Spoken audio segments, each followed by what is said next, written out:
तब वो भगवान को याद करते हैं और कहते हैं कि यह आपने क्या किया। जब मैंने उस महिला के लिए आपको कहा कि उसे पुत्र की जरूरत है, तो आपने कहा कि उसकी किस्मत में ही नहीं है, फिर उसे पुत्र कैसे हो गए।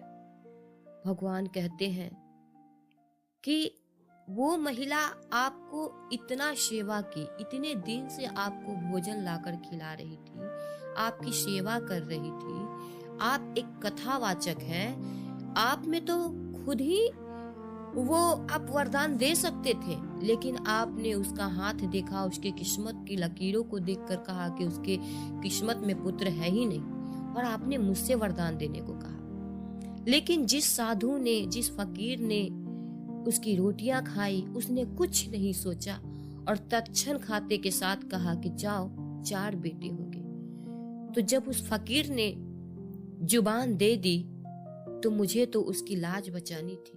अगर आप भी जुबान दे दिए होते तो आपकी भी मैं लाज बचा लेता, लेकिन आपने तो ऐसा किया नहीं, आपने किस्मत के भरोसे छोड़ दिया।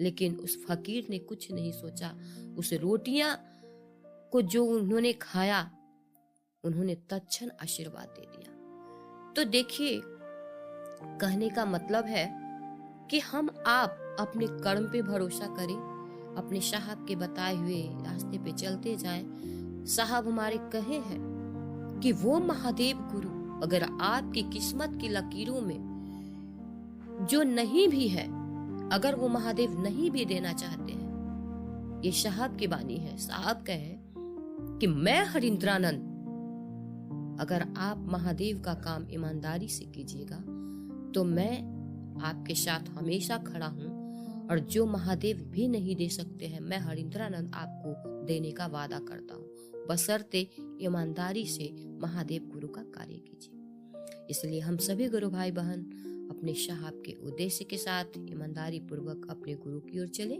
और यही सब वाणी के साथ आप सबों के चरणों में प्रणाम करती हूँ। मेरा प्रणाम स्वीकार करें।